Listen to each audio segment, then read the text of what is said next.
फिर इसके बाद आगे की व्याख्या।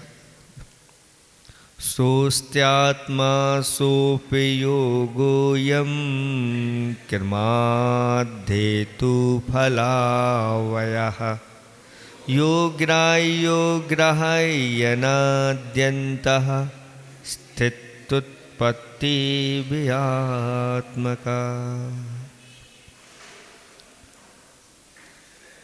धर्म स्नेही भव्यात्माओं, अनेकांत मय वस्तु को यहाँ पर शादवाद के माध्यम से आपके सामने रखा जा रहा है। परमात्मा का स्वरूप मंगलाचरण के रूप में पहले कह दिया था। वह परमात्मा मुक्त भी है और अमुक्त भी है और मुक्तामुक्त रूप भी है। ऐसे अक्षय परम आत्मा के लिए जो ज्ञान मूर्ति स्वरूप है, उनको नमस्कार करके फिर आत्मा और परमात्मा का और विस्तार से वर्णन यहाँ पर प्रारंभ हो गया है। और दूसरे नंबर के छंद में कहा था कि वह आत्मा है और वह आत्मा उपयोग वाला है और क्रम से उसका हेतु और फल को धारण करने वाला है। ग्राह्य भी है और अग्राह्य भी है। अनादि अनंत रूप यह आत्मा है, जिस आत्मा के अंदर स्थिति, उत्पत्ति और व्यय यानी उत्पाद, व्यय, भोग एक ही समय में ये तीनों कार्य होते रहते हैं। ऐसा वर्णन यहाँ पर कर दिया गया। अब इसके बाद और उसके स्वरूप को आगे कहते हैं। प्रमेयत्वादिभिर, तीसरा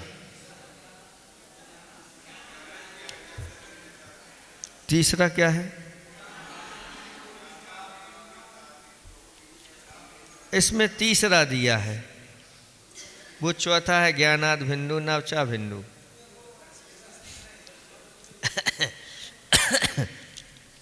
इसमें इस पुस्तक में क्रम तीसरे का है, तो तीसरे वाला ये वाला देखें, चौथे वाला देख ले, फिर क्रम से बता देंगे। प्रमेयत्वादि भिर धर्मई, प्रमेयत्वादि भिर धर्मई रचिदात्मा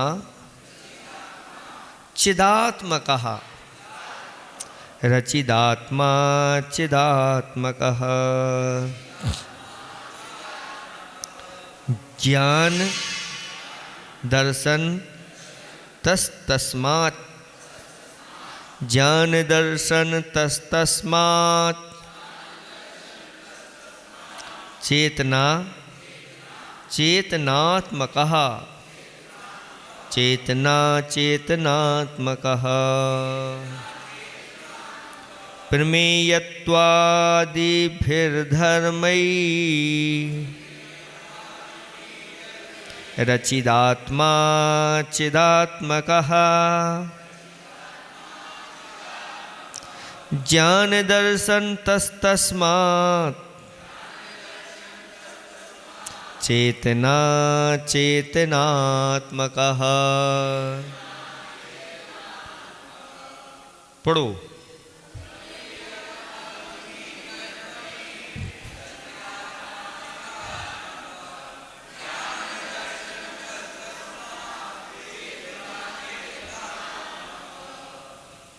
बन गया। अब देखें, यहाँ पर कहा जा रहा है कि प्रमेयत्व आदि भी धर्मैहि, प्रमेयत्व आदि धर्म ही यानी धर्मों के द्वारा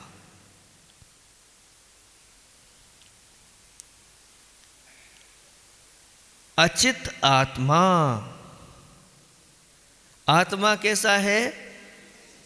अचित रूप है, अचेतन रूप है।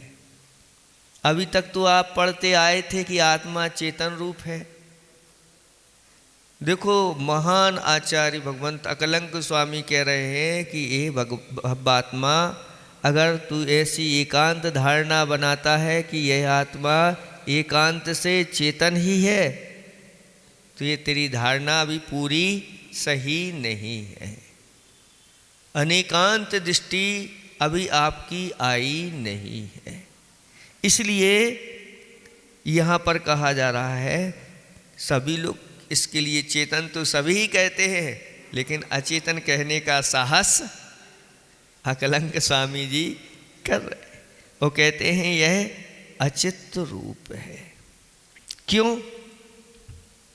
क्योंकि ये प्रमेयत्व जो होते हैं आदि धर्म, ये अचेतन धर्म है। अचेतन द्रव्यों के पास भी ये पाए जाते हैं। प्रमेयत्व, अगुरु लघुत्व, प्रदेशत्व, वस्तुत्व, अस्तित्व, ये इनको सामान्य गुण कहा है। सामान्य गुण वो जो सभी द्रव्यों में पाए जाते हैं।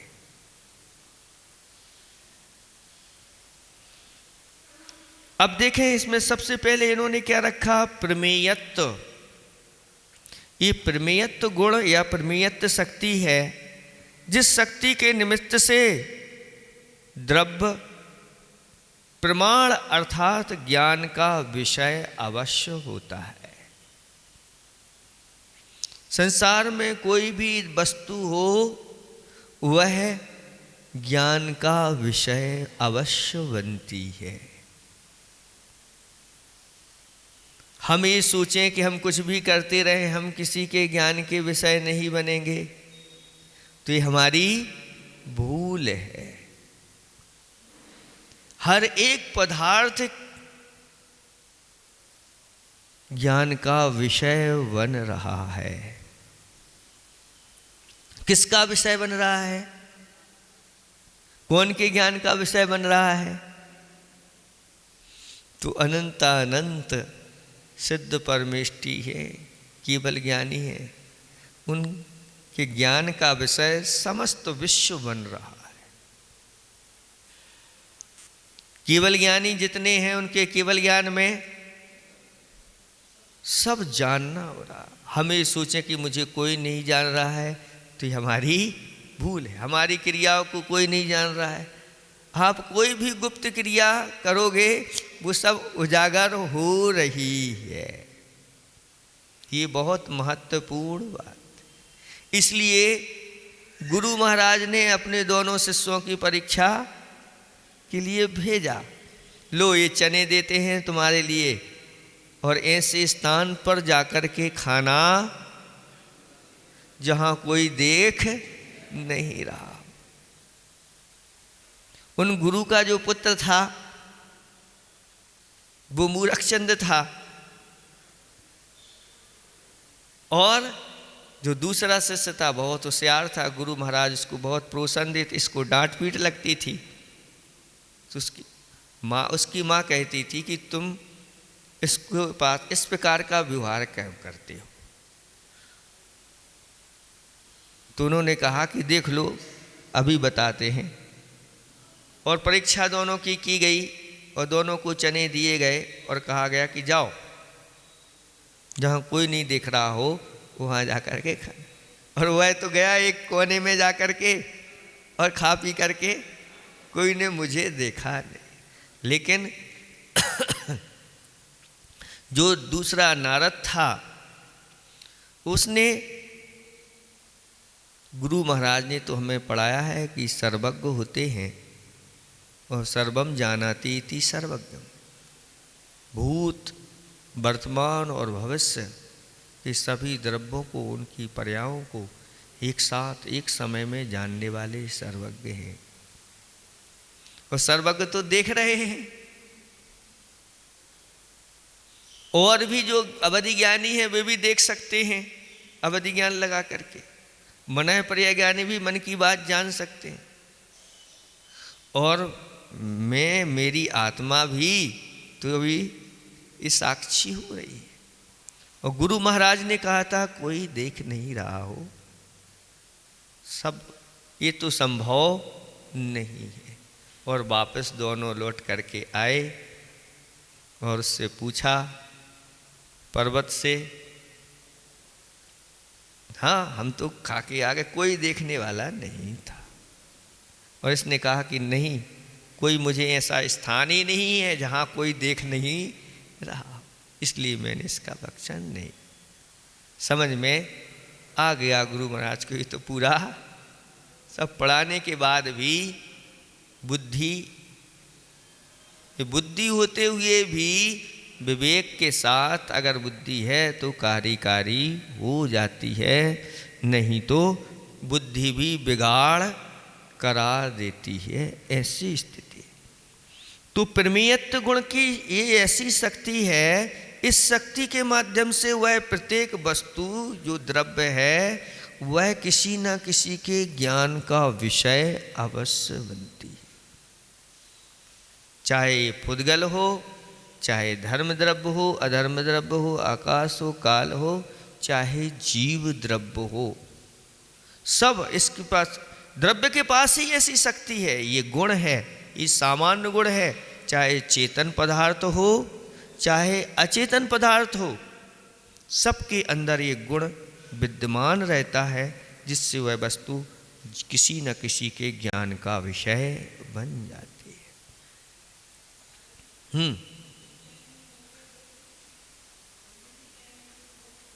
निमित्त ज्ञानी है, वो भी ज्ञान के माध्यम से जान ले, लेकिन सब वस्तुओं को नहीं जान सकते। लेकिन जानने के लिए जो गुण है वो सब वस्तुओं में विद्यमान है। सभी लोग उसको जाने ये जरूरी नहीं, लेकिन वह जानने में तो आ जाती है। चोर चोरी कर लेता है किसी ने देखा नहीं उसको, कभी भी किसी ने नहीं देखा, लेकिन फिर भी चोरी करते समय किसी ने नहीं देखा। ऐसे सामान्य से आप देखते हैं कोई ने देखा नहीं, फिर पकड़ा कैसे जाता है?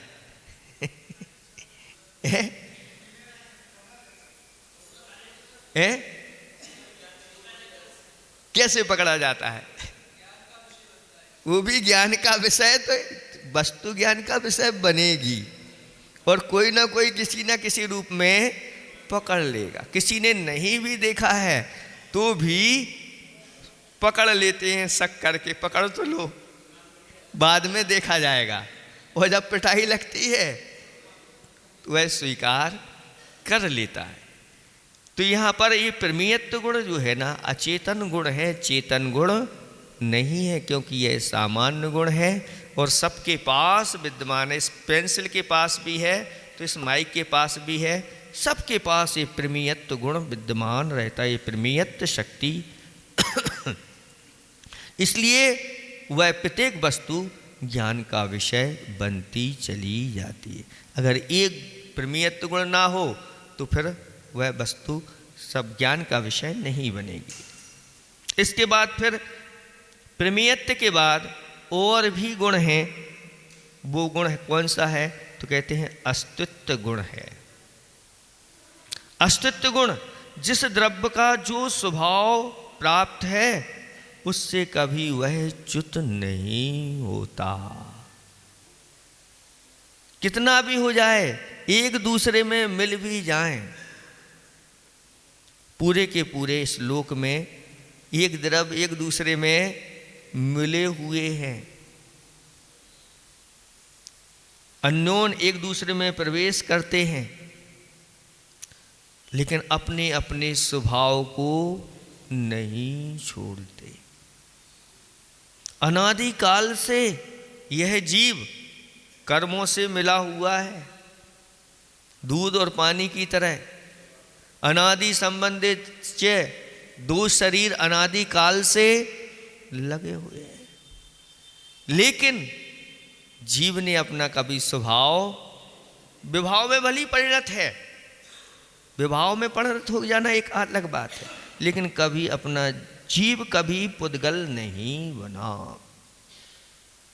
लेकिन जीव को भी हम पुद्गल कह देंगे, वो विवक्षा की बात है। लेकिन कभी जीव पुद्गल नहीं बनता और पुद्गल जीव नहीं बनता। इन दोनों की संगति में आने के कारण से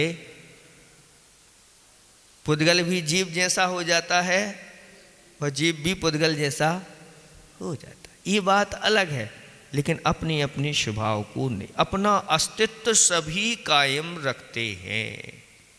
अपने अस्तित्व को कोई भी नष्ट नहीं होने देता। ये इन गुणों को अगर अच्छी तरह से हम जान लें और श्रद्धा इनके ऊपर कर लें तो फिर कोई चिंता की बात नहीं रहती। हमारा कोई अस्तित्व मिटा नहीं सकता और मैं भी किसी का अस्तित्व मिटा नहीं सकता, क्योंकि अस्तित्व गुण तो हमेशा वस्तु में विद्यमान रहता है। अगर इस अस्तित्व को समाप्त कर दिया जाए तो फिर बचेगा ही कुछ नहीं।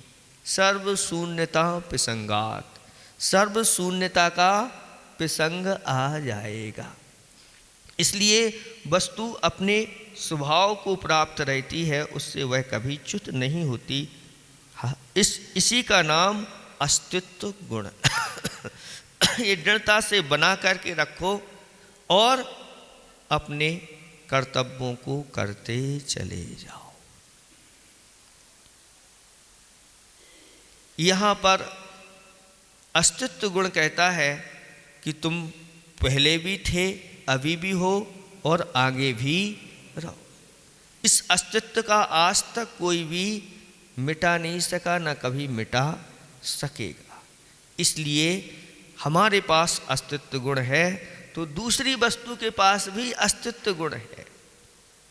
पुद्गल के पास भी अस्तित्व गुण है तो धर्म द्रव्य आदि आदि हैं, इनके पास भी वह धर्म पाया जाता है। यहाँ पर धर्म कहा, इन धर्म ही, इन धर्मों के द्वारा ये धर्म है, लेकिन ये चेतन धर्म नहीं है, ये अचेतन धर्म है। लेकिन ये अचेतन धर्म अचेतन वस्तुओं के पास भी पाए जाते हैं और चेतन के पास भी पाए जाते हैं। धर्म तो धर्म के बारे में कहा कि वस्तु स्वभावो धम्मो। जब इस परिभाषा को कहते हैं वस्तु स्वभावो धम्मो, तो ये सामान्य से धर्म कह दिया गया।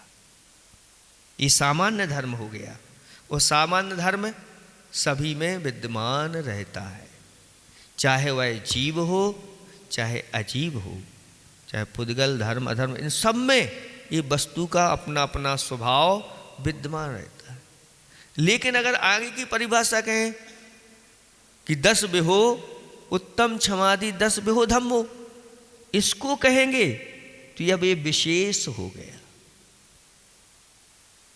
क्योंकि ये बस उत्तम क्षमादि आदि जो धर्म हैं ये सिर्फ जीव में ही पाए जाएंगे, बाकी सभी द्रव्यों में नहीं।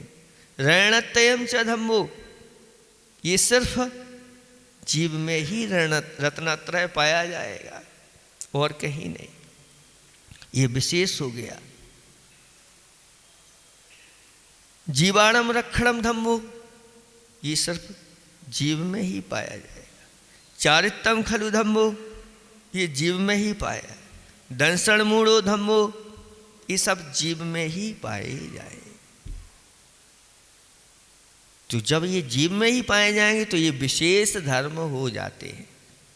लेकिन सामान्य धर्म, जो सामान्य धर्म है वह सभी में पाया जाता है। तो अस्तित्व जो है वह सभी वस्तुओं का अपना अस्तित्व होता है, उनको कोई समाप्त नहीं। हाँ, यद्यपि उनमें पर्यायों में परिवर्तन आदि हो जाता है, लेकिन द्रव्य रूप से तो हमेशा कायम वह बना रहता है। लकड़ी को आपने जला दिया, कोयला बन गई, कोयला को जलाया तो राख बन गई। अब राख को जलाओ,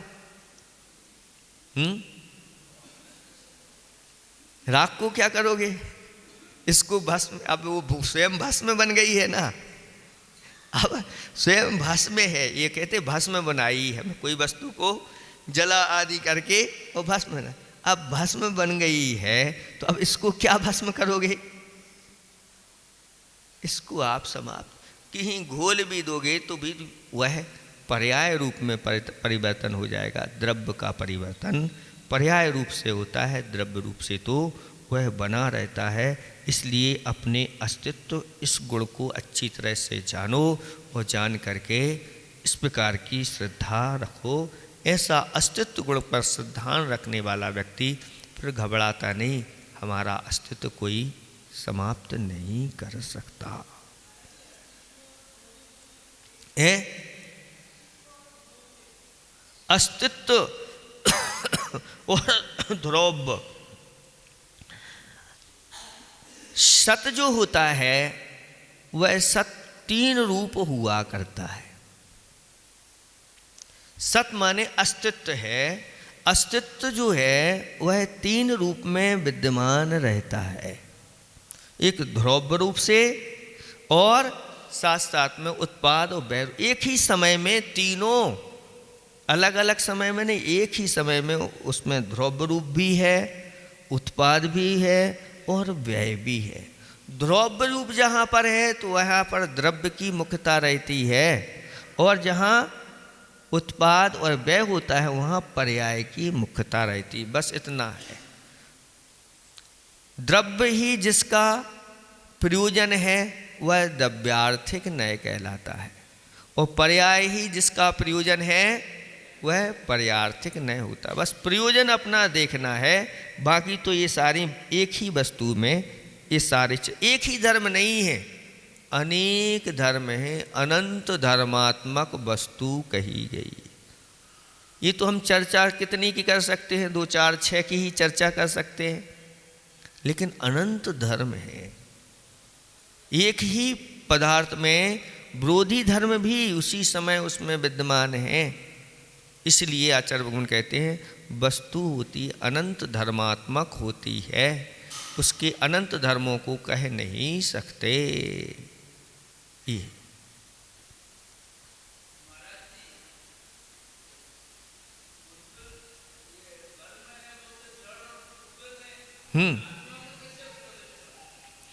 आत्मा में कैसे प्रवेश कर सकता है? तो प्रवेश कर नहीं सकता, पहले से ही वह किए हुए है। आत्मा में जो कर्मों का संबंध है कब से है, कब प्रवेश किया उसने?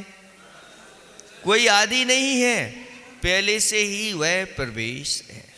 और प्रवेश होने के कारण से यह उसके साथ संबंध होने से अब वह जीव जो होता है कथनचित मूर्तिक हो जाता है। तो उस मूर्तिक के कारण से एक मूर्त दूसरे मूर्त को आकर्षण कर लेता।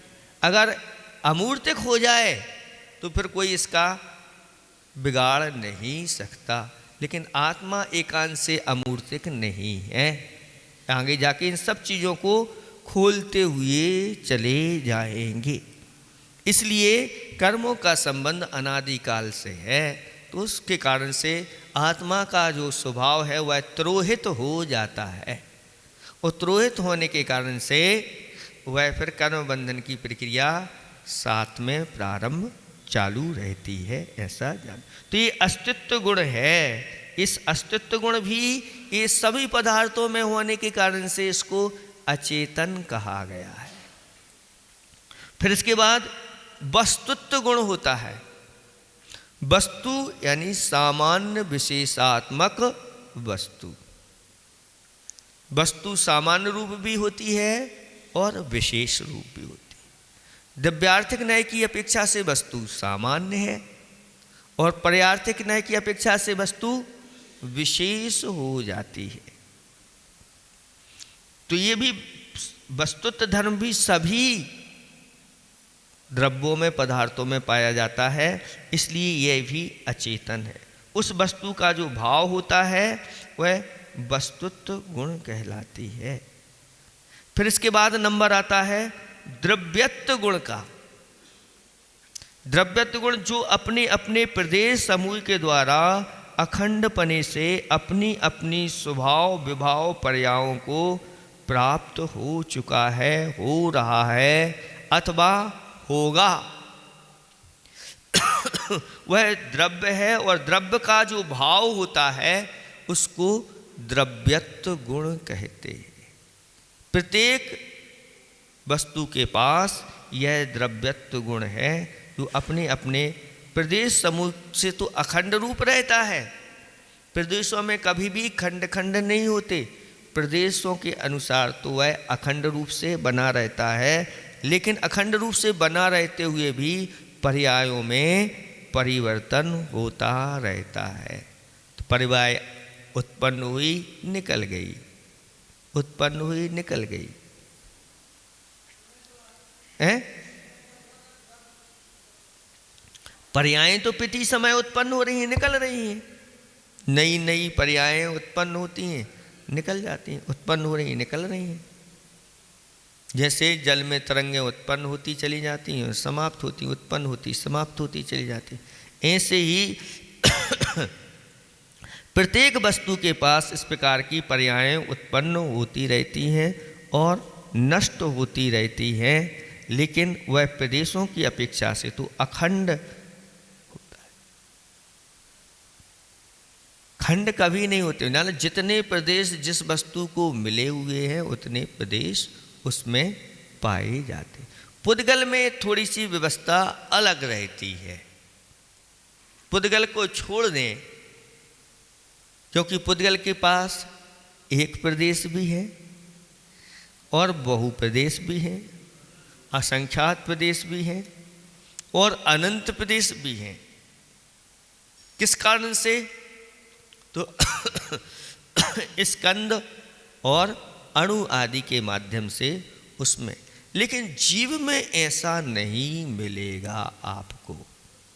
जीव के पास तो जितने प्रदेश बताए हैं असंख्यात प्रदेश, उतने ही प्रदेश आपको मिलेंगे, उससे कम नहीं होंगे। चाहे वह छोटी शरीर में चला जाए चाहे बड़े में, इसके भी बारे में आगे आपको आएगा।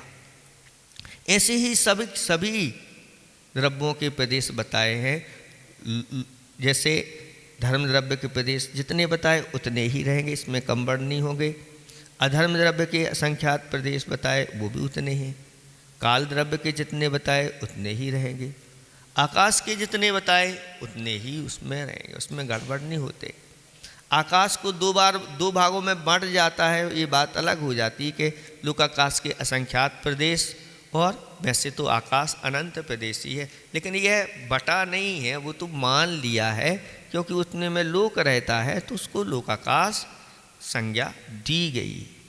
लेकिन पुद्गल में ऐसी व्यवस्था नहीं, घटना बढ़ना आदि इसमें होता रहता है। और जो अनादिकाल से ऐसे परमाणु हैं जो परमाणु रूपी हैं तो वो एक ही प्रदेश ही रहेंगे। लेकिन परमाणु के पास इस प्रकार की शक्ति पाई जाती है, वह स्कंद भी बन सकता है, इसलिए उसको बहु प्रदेशत्व में भी गिना गया है, यानी कायवान उसको भी गिना गया है परमाणु को। लेकिन जो काल होता है वह मात्र एक प्रदेशी होता है, इसलिए उसको कायवान नहीं कहा गया है, ऐसा जानना चाहिए। तो ये द्रव्यत्व गुण के माध्यम से द्रवणशीलता प्रति समय द्रव्य में बनी रहती है। इसके बिना वह द्रव्यत्व गुण नहीं कहलाता, ये भी अचेतन गुण है, ऐसा जानना। वस्तु के समान अंश को द्रव्यत्व कहते हैं क्योंकि वह समान अंश ही विशेषों को अर्थात पर्यायों को प्राप्त होता है। जैसे पिंड और घड़े को मिट्टी ही प्राप्त होती है, मिट्टी है तो पिंड रूप में हो जाती है, वह पिंड आगे जाकर के मिट्टी का रूप बन जाता है, इसलिए ये द्रव्यत्व रूप से बना रहता है। फिर इसके बाद अगुरु लघुत्व गुण होता है।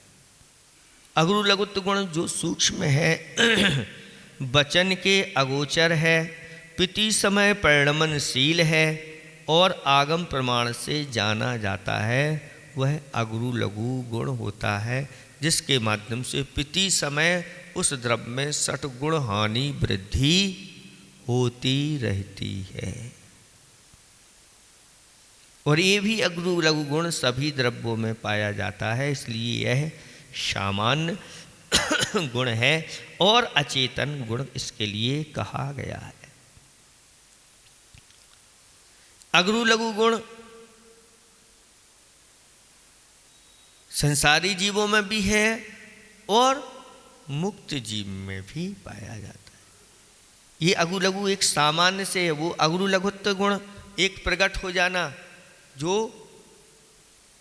कौन से सूक्ष्म हमारे नाम कर्म नष्ट हो जाने से, नहीं गोत्र कर्म नष्ट हो जाने से अब छोटा बना सिद्धों को अब प्राप्त नहीं होता, तो वह अगुरु लघु अलग है। और एक नाम कर्म का अगुरु लघु अलग है, और एक अगुरु लघुत्व ये गुण सामान्य गुण ये सभी में पाया जाता है, सभी द्रव्यों में ये अलग है।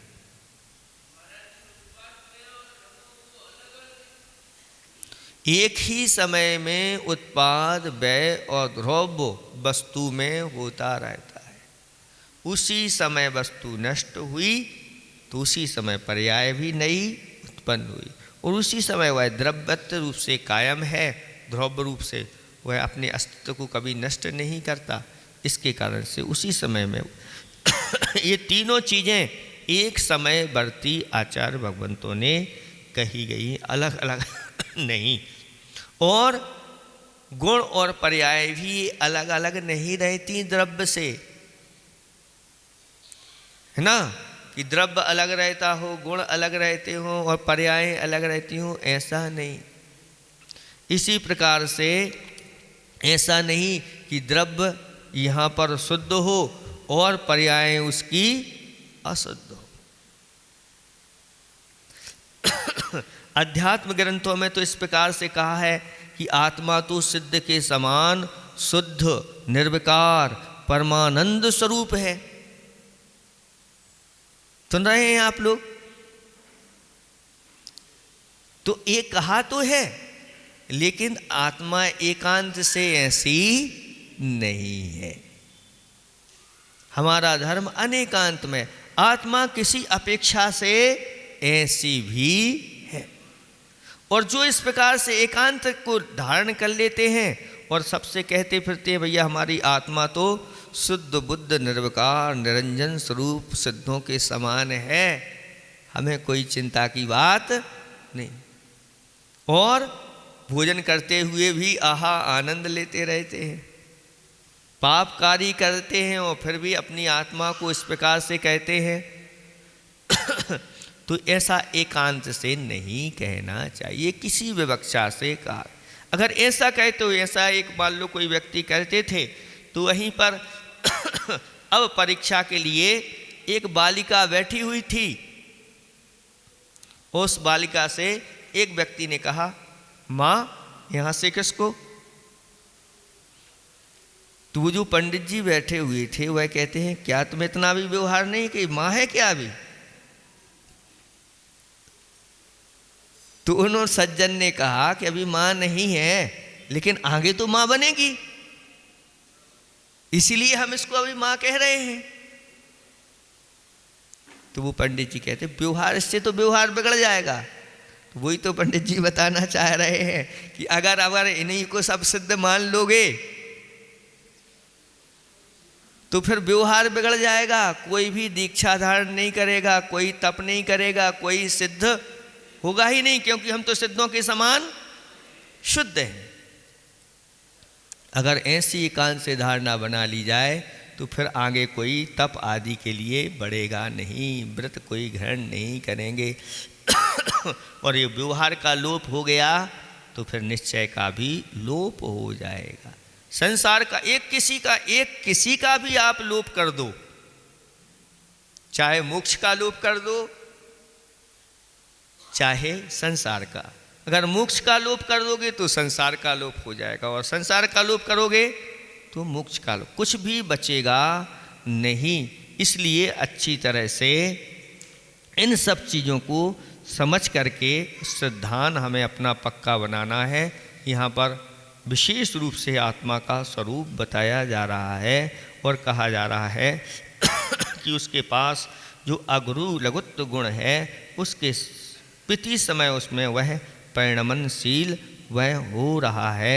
इसी के माध्यम से ही इसमें अनेक प्रकार के ये पर्याय उत्पन्न होते। और एक और गुण है प्रदेशत्व नाम का गुण है, जिस गुण के निमित्त से द्रव्य क्षेत्रपने को प्राप्त होता है उसे प्रदेशत्व अथवा क्षेत्रत्व गुण कहते हैं।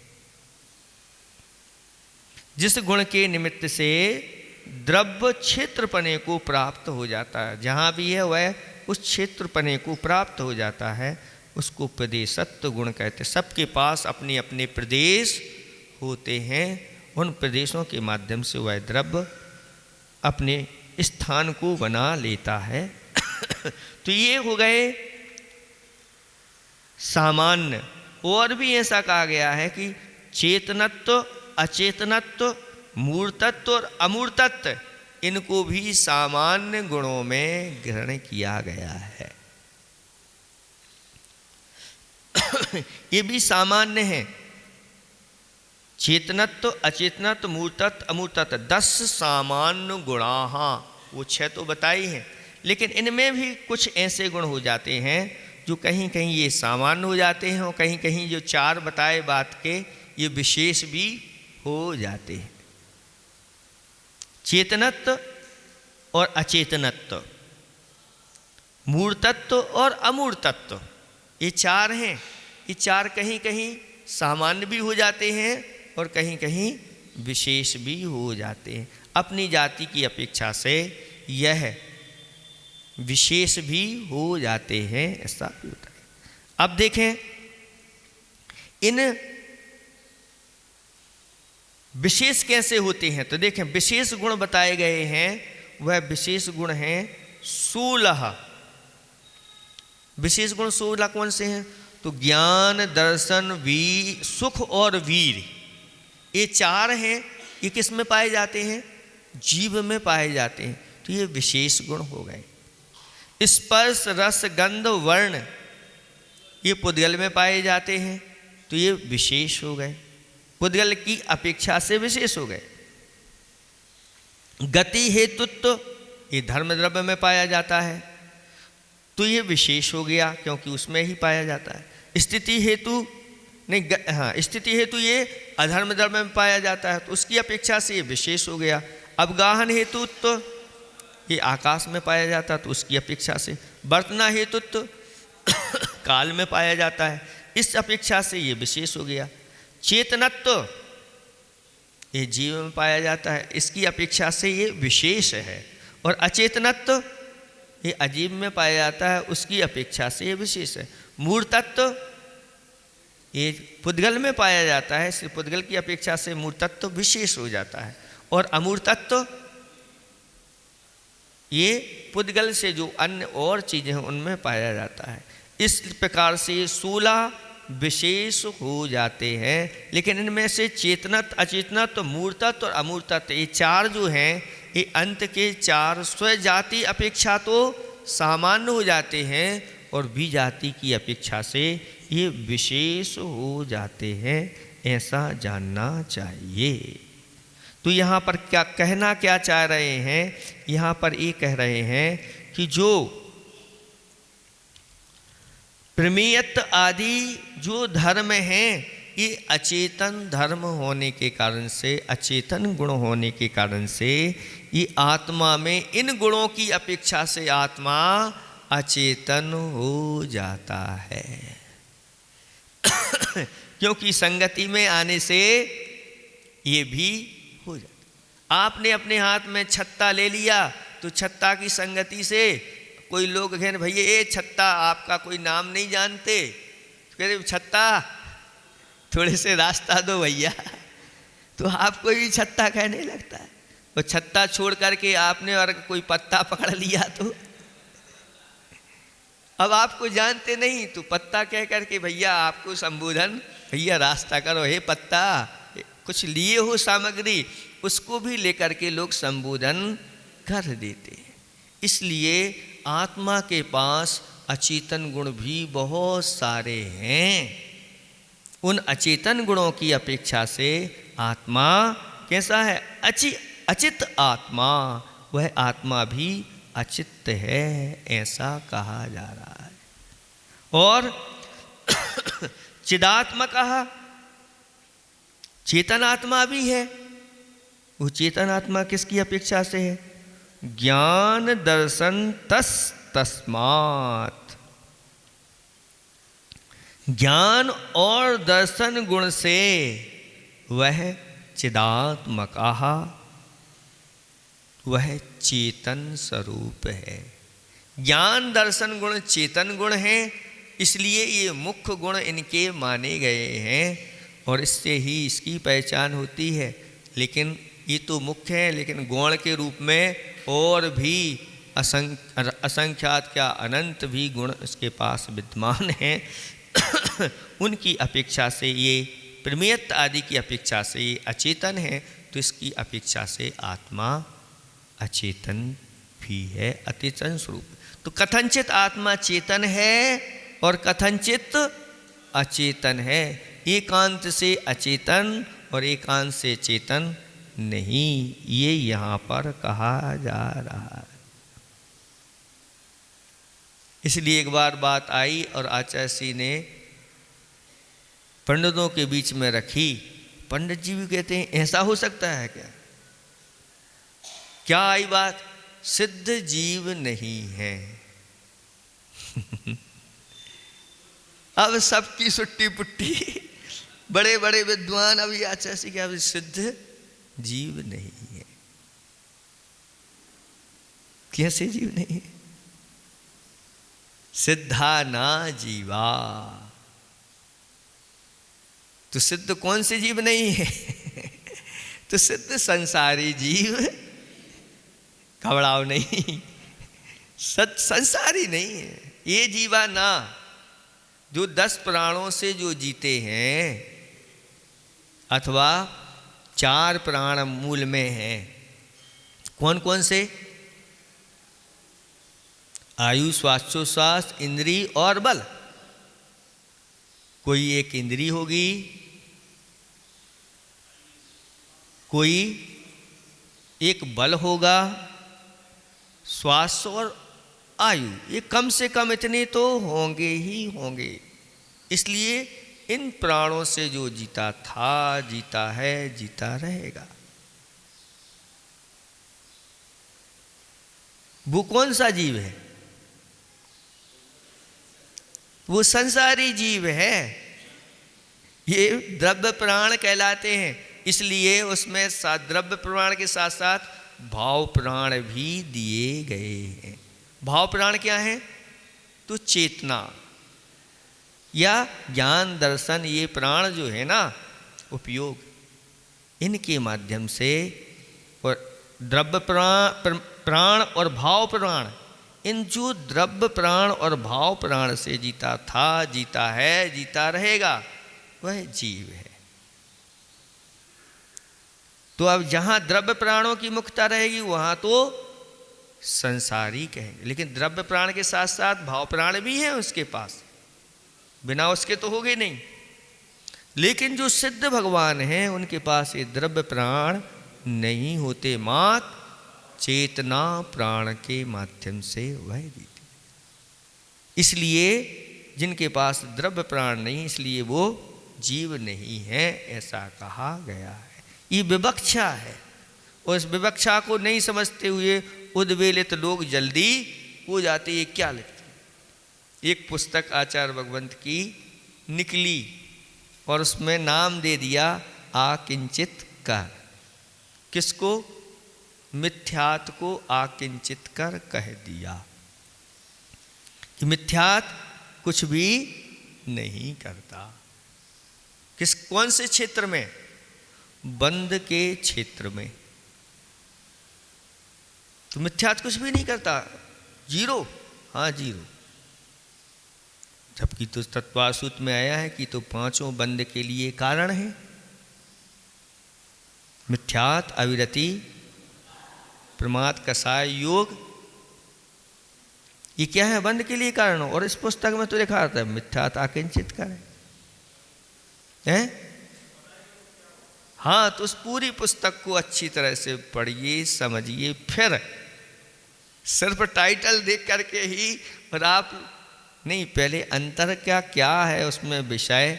तो उसमें ये दिया गया कि स्थिति और अनुभाग के क्षेत्र में मिथ्यात आकिंचित कर है, यानी स्थिति और अनुभाग इसको डालने का किसी का अधिकार है तो वह कसाय का है।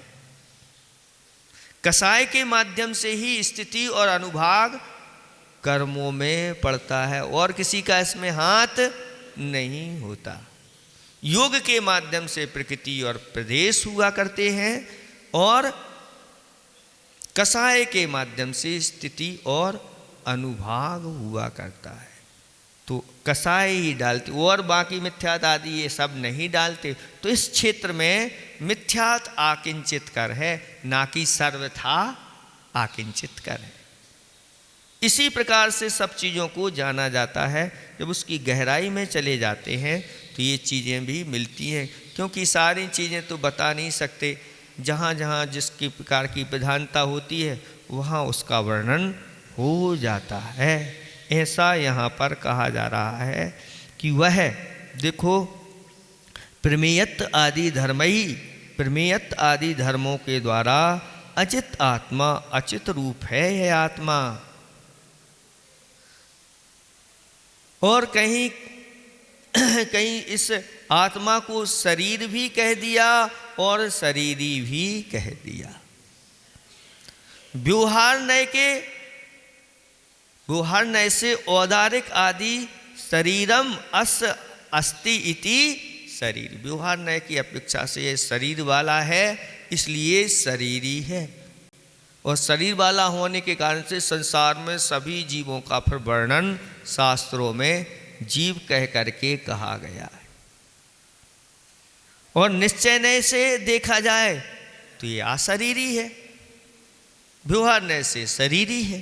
दोनों कर्म पुद्गल है कि नहीं? जीव पुद्गल है कि नहीं? अगर देखा जाए तो एकांत से हम इसको सिर्फ चेतन ही नहीं, इसको हम पुद्गल भी कह सकते। कैसे है देखो, कर्म पुद्गलों को पूरता और गलाता है। कौन गलाता और पूरता है? जो गलता और पूरता है वो तो पुद्गल है, लेकिन गलाने वाला भी वह, उसको भी पुद्गल कह देते।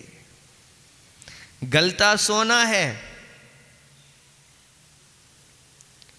गलता और पूरता सोना है, लेकिन उसको गलाने वाला कौन है? तो जो गला रहा वो भी सुनार कहलाता है। उसको भी सोने से संबंधित उसको बना दिया, उसको सुनार। लोहा को गला रहा है, बना रहा है, तो लोहार हो गया।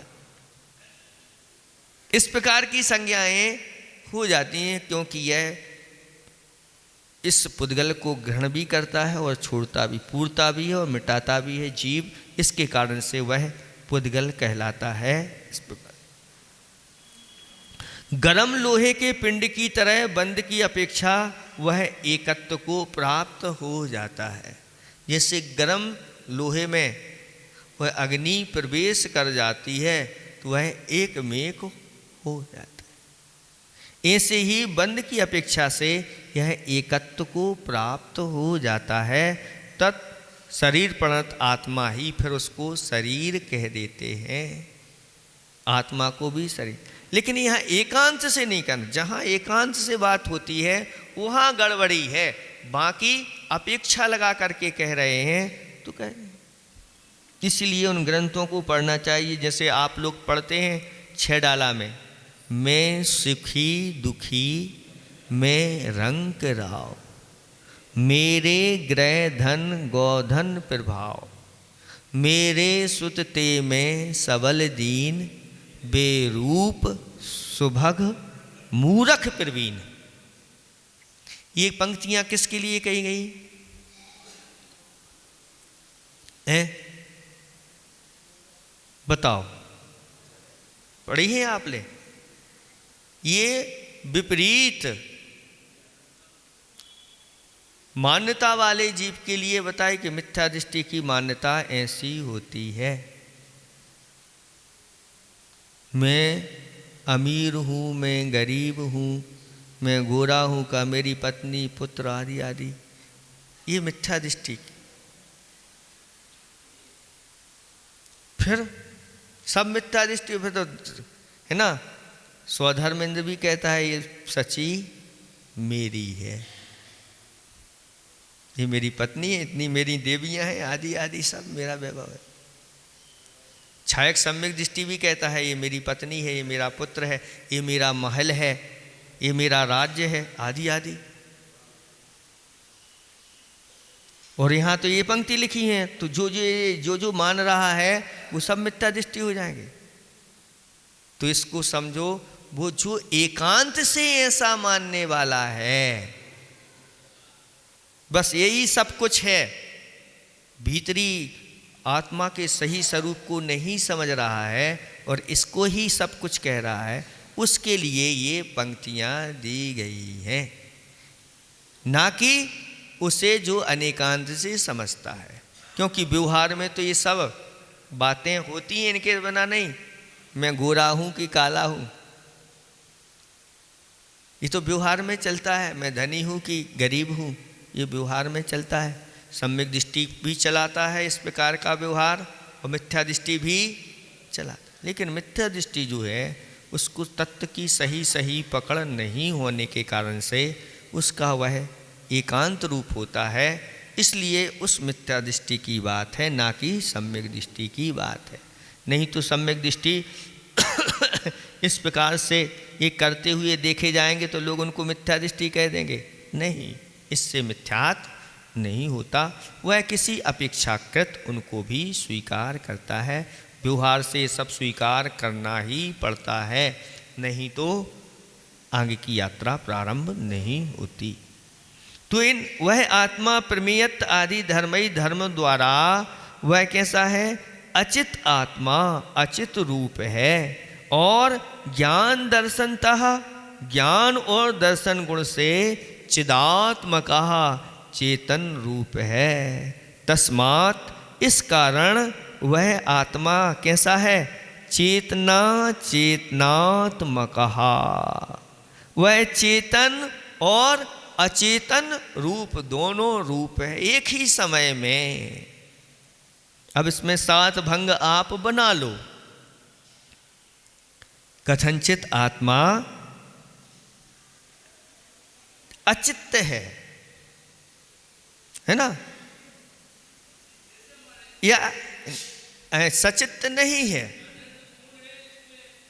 अभी वही तो बता रहे हैं, आप उस गुण आनंद गुण को छोड़ो, अभी पहले प्रमेयत्व आदि की ओर अपनी दृष्टि ले जाओ। हमारे जैसे आपके यहाँ 4 पुत्र हैं और 4 पुत्र में एक बड़े पुत्र का विवाह हो गया, अब उसके बाद दूसरे का नंबर आना है और उसका विवाह करना है, तो अभी किसी की चर्चा नहीं हो गई, ना बड़े की ना 2 और हैं उनकी चर्चा किसकी होगी? हाँ, बस उसी के बारे में बताया जाएगा, यही सब कुछ है, बाकी तो सब ऐसा ही है। यही घर का होनहार है, घर में यही संभालता है और दुकान तो ऐसी चलाता है कि सब कुछ आता चला जाता है, इस प्रकार की। तो यहाँ पर मुख्यतः अभी उस गुण की अपेक्षा से, तो अचेतन गुण की अपेक्षा से हम अभी दृष्टि रख रहे हैं, तो उनको मुख्य बनाएंगे। तो उनकी अपेक्षा से आत्मा कैसा है? अचेतनात्मक है। और फिर जैसे ही हमारे दर्शन, ज्ञान और दर्शन गुण की ओर दृष्टि जाएगी, तो उसी वस्तु में ये दोनों एक साथ विद्यमान हैं। हम जिस दृष्टि से कहेंगे उस दृष्टि से। अब एक साथ अगर दोनों को क्रम से कहना है तो यह चेतनात्मक भी है और अचेतनात्मक भी, ये क्रम से है। अब अगर एक साथ कहें दोनों को, तो एक साथ दोनों का कथन नहीं हो सकता, इसकी अपेक्षा से अवक्तव्य हो जाता है। फिर इसी प्रकार से वह चेतनात्मक भी है और अवक्तव्य भी है, और अचेतनात्मक भी है और अवक्तव्य भी है, और चेतना और अचेतनात्मक भी है और साथ साथ में अवक्तव्य भी है। इस प्रकार से सातों भंग इस प्रकार बन जाते हैं, ऐसा जानना चाहिए। क्योंकि वस्तु, सारे वस्तु के जितने धर्म हैं उन धर्मों को हम एक साथ नहीं कह सकते, इस अपेक्षा से वह अवक्तव्य हो जाती। तो ऐसे सात भंग रूप यह आत्मा है, ऐसा जानना चाहिए। ठीक है, इतना समझ में आ गया? कुछ समझ में नहीं आया हो तो पूछ सकते हैं।